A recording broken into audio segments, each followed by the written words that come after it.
I'm Jarrad Brown, financial planner to Australian expats in Singapore and around the world.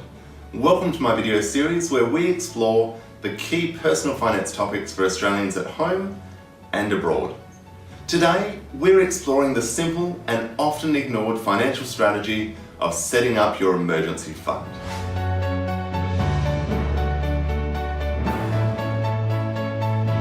Now forget the get-rich-quick schemes, the 0 to 100 properties in 12 months, or the offshore tax havens. Your emergency fund is the most important element of any personal financial plan. The emergency fund is cash that's generally held in a bank account that can be accessed quickly at a moment's notice. Now, as Australian expats, it's an incredibly important piece of the plan. There are any number of events that could happen that could put us in a position where we need to access cash quickly. This could be losing a job, being diagnosed with an illness, suffering from a disability, needing to relocate at a moment's notice, or needing to fulfill some other expense quite quickly. And this is where this accessible cash becomes crucially important.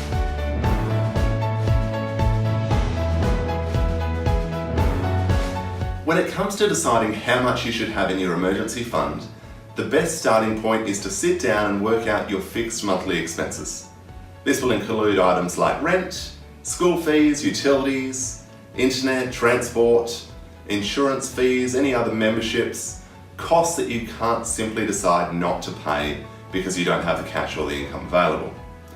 Once you've worked out what your fixed monthly expenses are, a general rule of thumb is to have at least 3 to 6 months worth of your monthly expenses held in your emergency fund. So if your fixed monthly expenses are $5,000, then I would suggest holding between $15,000 and $30,000 in your fund.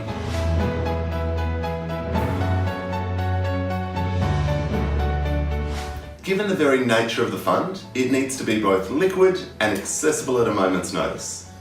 A common mistake that many Australian expats and others make is they get frustrated because interest rates on cash are not particularly high at the moment and haven't been high for a very long time and are probably unlikely to change anytime soon. But it's important that that cash remain liquid.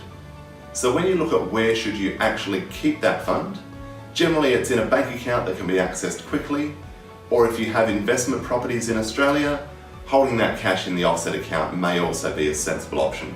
But you do need to be mindful of the tax implications of doing so. So I would recommend you speak to your financial planner or your accountant when it comes to deciding where is best to keep your emergency fund.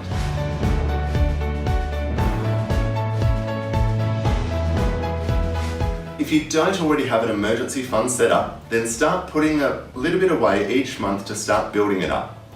Once you've built up 3 to 6 months of your expenses held in cash, you can then operate with peace of mind and start building the rest of your asset base. Now, if you have any questions at all about your emergency fund or how much you should have, I've provided a link to my own emergency fund calculator online, which you'll see in the summary, or feel free to reach out to me with any questions you have about your fund. Likewise, if you have another personal finance question or topic that you'd like me to explore in a future video, please reach out and let me know. I'd be more than happy to assist. Thank you and see you next time.